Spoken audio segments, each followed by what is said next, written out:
The ideas expressed in the following presentations are those of the speakers and do not necessarily reflect the views of ACI or its committees. ACI web sessions are recorded at ACI conventions or other concrete industry events and will be made available for viewing free of charge for 1 week. Thereafter, they will be archived on the ACI website or added to ACI's online CEU program, depending on their content. You can earn continuing education credits through ACI's online CEU program. Visit www.concrete.org to register. ACI conventions provide an opportunity for networking and for keeping up to date with the latest in concrete technology and practices.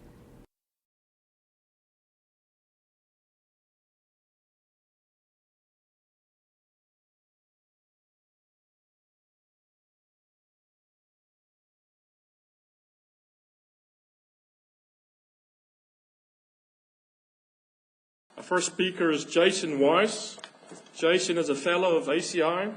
He's a professor and director of the Pankow Materials Laboratory at Purdue University.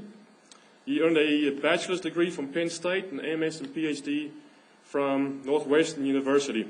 He's received numerous ACI awards, the Walter P. Moore Jr. Faculty Award, ACI's Young Member Award, ACI's Weiss Medal. We're thrilled to have Jason kind of open the session on internally cured concrete. He'll be talking about internal curing, observations, and opportunities. With that, I'll turn the floor over to Jason. Thank you, Anton. What I wanted to do is set the stage a little bit this morning for what we're going to be talking about through the rest of the day. And I'm going to pull together several observations from different places and some different publications.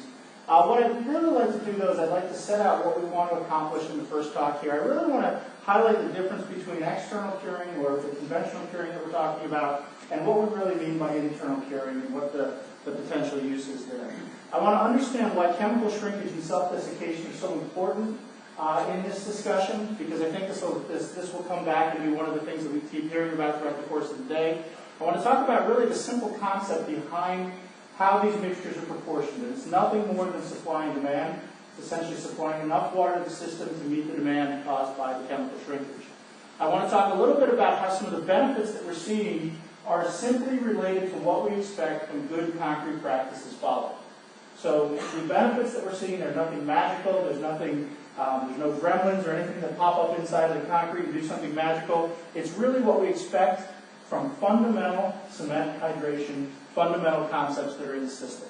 Then I want to talk a little bit about where we're heading, because I think this is a technology that's truly ripe for implementation and is really ready to go into implementing, and I think there's a lot of benefits potentially for sustainability.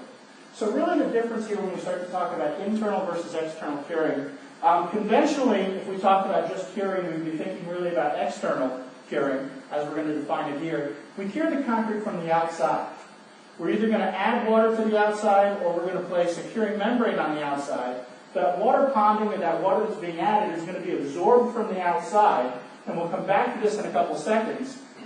The curing membrane essentially just seals off the system, minimizes the evaporation that's going to take place from the system, but it doesn't add additional water. And I think that this is a really, really important concept when we start to get into why internal curing is so important for high-performance concretes. Right? Even if you apply a sealing compound on the surface or a curing membrane on the surface, your system still needs to have additional water, and this is really where the benefit comes in. So if we define this as something that's done on the outside, internal curing is something that really comes from the inside. And the whole trick to the system, the whole thing that we're looking at here, is really hiding water reservoirs inside. Right? We're placing little pockets of water, little buckets of water inside the concrete. Those buckets of water become available after set. Now this is really an important component here, because before set, what we're doing is locking in the microstructure. We're locking in the density of the system. We're locking in the pore structure of the system. After set, that water becomes available and hydrates the overall cement in the system. Now, why is this important in high-performance concrete, or why is this something that we're interested in? Well, high-performance concrete, we're typically using it because we want a system that's dense. We want it so it's dense so it keeps chloride ions, sulfate ions, small children from flowing through the concrete. All right. What we're really after here, though, is as it starts to become dense, we can actually have it so it becomes so dense it's very difficult for the curing water to get more than a few millimeters away from the top surface. So the measurements that we've done have showed that in a 0.3 water to cement ratio, this water is only moving 8-10 millimeters away from the top surface. So it's not getting down into the core of the concrete. Right? While this dense concrete is good for durability, it's not necessarily good, and it's not going to help us to get that water, that curing water in. Right? Also, two other things that we should talk about. Right? Self-desiccation is going to increase because when we start to use lower water to cement ratio systems, when we start to use more supplementary cementitious systems, we can have more chemical shrinkage and more effects of self-desiccation taking place. So I want to get into this, and I'll talk about this in a little bit more, all right, as we go through the talk. All right, and this is really drying from the inside. So even if you prevent water loss from the outside, it's perfectly sealed, you are still going to have the effects of self-desiccation. And this is really why placing some sort of water buckets throughout the system, and in this particular case, I'll spend a lot of time talking about lightweight aggregates that are pre-wetted to have water inside, but throughout the course of the day, we'll hear about other technologies that are these water buckets inside the system. Once the system sets, once it calls for that curing water, once it says we need curing water, water then is released from the aggregates and goes to the paste. All right? So now I've thrown out the concept of self-desiccation a couple times, and there's probably a few people saying, okay, what is this self-desiccation thing that we're talking about, and why is it so important?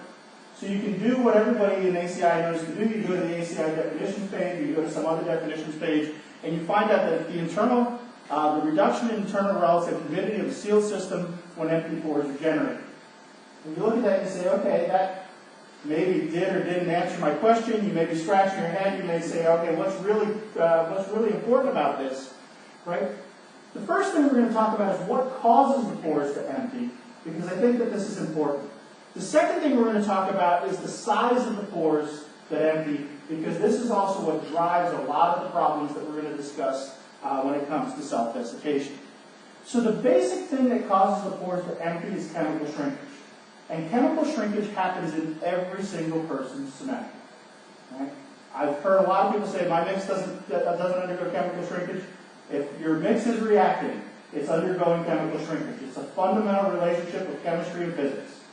Right? The basic idea here is something that's been seen for over 100 years. Chatelier pointed this out. It was in a lot of Power's documentation. The basic idea here is if I start off and I take one volume of cement, I react it with one volume of water. When that system reacts, I end up with about 1.8 volumes. Right? So instead of being 2, the volume of the reacted products, all right, the volume of the reacted products is smaller than what we started out with. And this is really what's going to drive that empty space. So if we look at this, we can start off with this picture here. We can consider this as cement particles inside of water. The basic idea here is as the system starts to hydrate, when the system is fluid, when it's still in the mixture, when it's still being placed, the system just collapses and the external volume change is the same as this chemical shrinkage volume change. However, after the system starts to set, once these particles start to impinge on each other and we start to set up a solid, we can't have the system continuing to collapse on itself.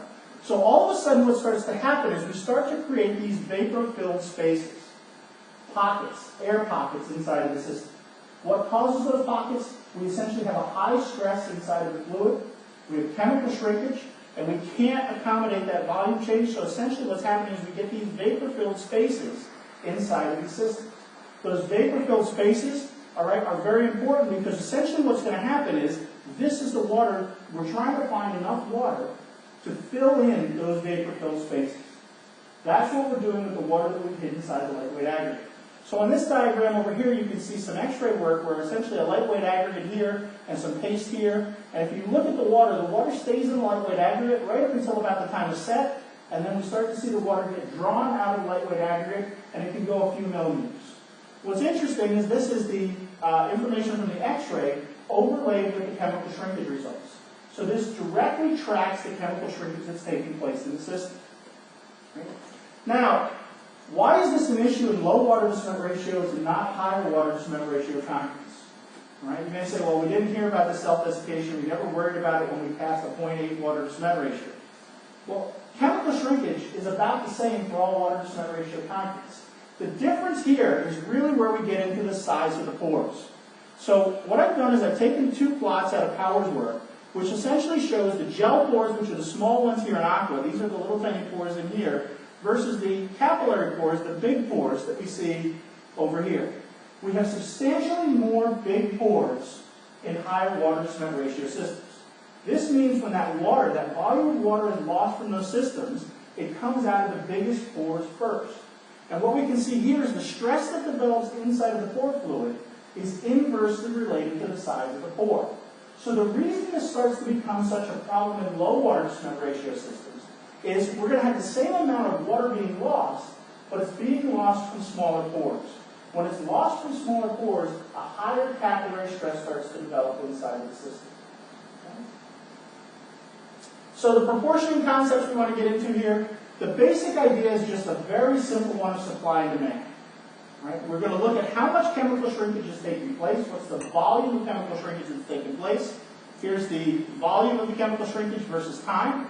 And we're essentially going to map that out. We're going to say we want to find enough water that replaces the volume of chemical shrinkage as a function of time. So we're going to say, okay, what is the amount of cement? How much chemical shrinkage are we having? And what's the degree of hydration of the system? That tells us how much water we have to supply to our concrete. Right? The supply is simply how much water we've taken inside the buckets, how much water we've taken inside the lightweight aggregates. So we're going to say it's the porosity of the aggregate times the mass of the aggregate times the degree of saturation of the aggregate in the system. How much water do we need is simply the volume of the chemical shrinkage. All right? How much water we can supply is simply, all right, the size of the bucket, the amount of lightweight aggregate, the amount of superabsorbent polymer that we're going to put into the system. So the whole thing boils down to this simple equation, and really to make it even simpler, we can think about it as we have to hide about 7 pounds of water for every 100 pounds of cement that's in the system. Right? That's a pretty good rule of thumb when we start to talk about internal curing. Right? Now, in addition to having sufficient a volume of water, that water also has to have two other things. First, it has to be able to desorb or to release from the aggregates. This typically means that the aggregates need to have a pore size that's slightly larger than the size of the pores inside of the cement paste. So here you can actually see a collection of about 18 different expanded lightweight aggregates. And the whole idea here is the water drops out of these aggregates at very high humidities, which means it's there, it's easily accessible to replenish the water inside of the pore structure. Right? And this is the typical type of behavior that you want to see. So we want the aggregates to give up their water readily when they're in the system and not fight with the paste. We want to have a slightly bigger pore size so it gives that up. Okay. The other thing is we want the aggregates to be well distributed throughout the system. Now both of these cases have aggregate with exactly the same volume of porosity. It would supply exactly the same amount of water. The difference in the picture on the right is the aggregates are smaller. When they're smaller, you have more paste that's close to the surface of the aggregate. And what that means is this is a plot essentially of how much of the paste is within 2 millimeters of the aggregate surface. If it's within 2 millimeters of the aggregate surface, we color the paste in as blue. If it's not within 2 millimeters of the aggregate surface, it stays white. So the whole idea here is by putting these lightweight aggregates, which are yellow, right, into the smaller volume fractions, we're able to get water more equally distributed across the system. By having it more equally distributed across the system, it's easier for the water to get there to replenish the pores that are emptying out. So we want fine aggregate typically, we want smaller aggregate so it's better distributed throughout the system. We want aggregate that releases the water quite easily, it desorbs quite easily, and as I mentioned, this is a system of the different lightweight aggregates that are typically used, and we want to make sure that we have enough water, which is the supply versus demand. Now, what are some of the benefits of internal curing? Well, I'm going to go through 3 here very quickly. The first one is, as we mentioned before, internal curing is going to supply additional water to the system, so it's going to keep the relative humidity higher inside of your concrete. So this is a simple measurement of the relative humidity inside the concrete in a plain system, in a system with half of that supply versus demand equation, and the supply versus demand equation I showed up here. The basic takeaway is the humidity stays higher when you've got lightweight aggregate in the system. The system stays more saturated when you have lightweight aggregate in the system. Now, why is that important? Well, here's some data from Powers where we can essentially see this is the amount of water that's participating in the chemical reaction, hydration, versus the relative humidity. As the humidity starts to drop, it becomes harder and harder for that cement to react with water. So by keeping the humidity high, we're able to get more and more reaction taking place in the cement. We can see this with isothermal calorimetry results here. Internally cured concretes have a higher degree of reaction at 3 days than a sealed system. This difference starts to increase and becomes greater and greater and greater as you go to longer times. All right, so we're able to hydrate more of the cement. So I don't think that the first observation is anything that anybody would object to. If we use proper water curing, we hydrate more of the cement, which is what we've essentially been looking at. Right? The other thing is we can reduce the shrinkage substantially. So the whole idea here, as I mentioned before, is we've got a paste with different sized pores. Big pores going to smaller pores. The whole concept of this is we've got larger, slightly larger pores in the lightweight aggregate, that when this chemical shrinkage takes place and consumes that water out of the paste, we have a reservoir that can fill in those pores. So the water moves from the lightweight aggregate, fills in the paste, and by doing that, we can actually start to change the shrinkage behavior of the paste. Because the shrinkage of the paste is related to the saturation, the surface tension of the fluid, the pore size, and then some properties that are related to elastic properties. Right? So the whole issue here is, what we're able to do with internal curing is we're able to keep the saturation higher, and we're able to keep the pore sizes, all right, that are full bigger, which essentially means we're going to have less shrinkage taking place in the overall system. Now, as evidence of this, we can see here's a plain system. Down here, some internally cured systems, and then various degrees of internal curing as we work our way up. Right? Plain system, completely sealed. We've got about 400 microstrain of shrinkage after 28 days. All right, so we did everything that was right on the bridge deck. We sealed up our concrete. We did a great job. We still end up with 400 microstrain of shrinkage built in. By supplying the internal curing, what we're going to see is a slight expansion early on. And this should also be surprising to anybody, because when we put concrete into water, it tends to swell. So when we've got that water there, we're going to see a slight swelling, a slight expansion. And then what we see is over this 28-day period, and this happens to be that supply versus demand equation I mentioned before, we see very little volume change because we've got a sufficient amount of water in the system, saturation is high, the pores are staying filled, we're not getting a lot of additional shrinkage taking place. Now, shrinkage is nice, but what's even more important is that our concrete doesn't crack. And the whole idea here is we're simply using a restrained ring test, plotted the amount of lightweight aggregate versus the age of cracking, and what we can see is when the concrete is sealed, as we increase the amount of lightweight aggregate being used, as we get close to this supply versus demand equation, which is right around 22% for this particular system, the age of cracking really starts to delay and we get to a point where it becomes asymptotic, and we wouldn't expect to get cracking in that system. We also see benefits in drying, all right, but because water is also being lost to the outside, we have to supply a little bit of extra internal curing water to really overcome that with drying shrinkage. So the basic idea here is by reducing shrinkage, we're reducing the potential for cracking. Right? In addition, we can reduce the transport properties, ion movement through the system, chlorides getting to the reinforcing bar, for two main reasons. The first one is we're increasing the hydration of the system. We're essentially just making the system more dense. In addition to this, what we can see is the lightweight aggregate particles tend to not have as big an interfacial transition zone. So all of a sudden now you can disconnect some of this connected transport properties, right, by having replaced a portion of your sand with an aggregate that really doesn't have a substantial interfacial transition zone, because more reaction is taking place at the surface of the aggregate, more water is there, you're getting more reaction.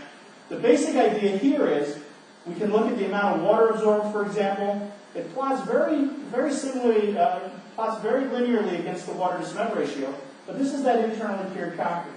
So it's cast at a water to cement ratio of 0.3, but it's behaving like a 0.22. Mainly because we're hydrating more of the cement. Right? I want to point out one thing really quickly here with transport properties. Many people use electrical properties as an indicator of the transport, fluid transport, ion movement, RCBT. It's important that when we look at these in early ages, we may actually see a slight increase in the conductivity with the addition of lightweight aggregate, and the reason for this is because the aggregates themselves become conductive. Right? And in a typical concrete, those aggregates are non-conductive. As you go to later times, all right, you'll see that conductivity drops off substantially. Now, what's important about this is you may say, well, I don't really care about how many Siemens per meter this is because I don't know this for my concrete. What I'm going to point out here is we've cut the conductivity in half. Conductivity is directly related to the diffusivity, so you've made it twice as hard for those ions to get into the bar. You've substantially increased the service life.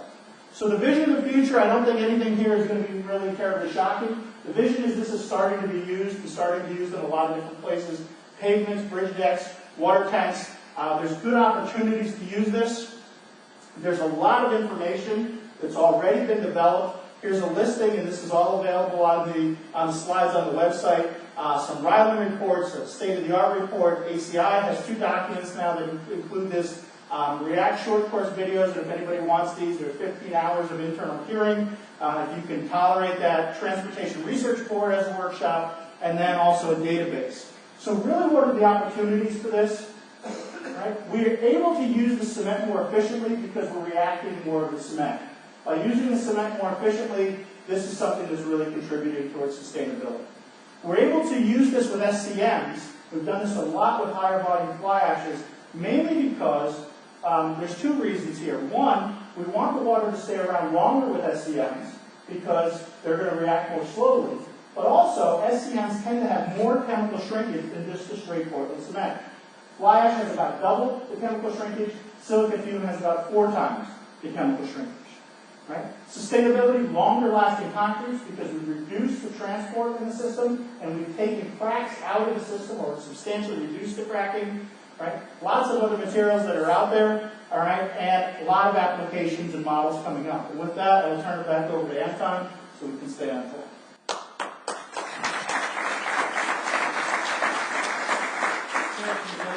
Response will make you one question if you had it. Go ahead.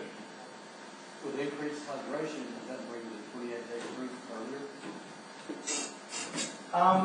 I don't think that you're going to see us. I mean, it will bring it slightly earlier in some of these systems, but I don't think that's really the biggest benefit that we're looking for here. I think what we're really looking for is we're really densifying the system. Because in almost all the mixes we've looked at, hitting a particular strength usually isn't a big problem. Right? But what we really see is we really use more of that cement, we really densify the system. So, I mean, you'll see a little bit earlier, but not. It's not the way I would be driving the system. All right. Thank you, Jason.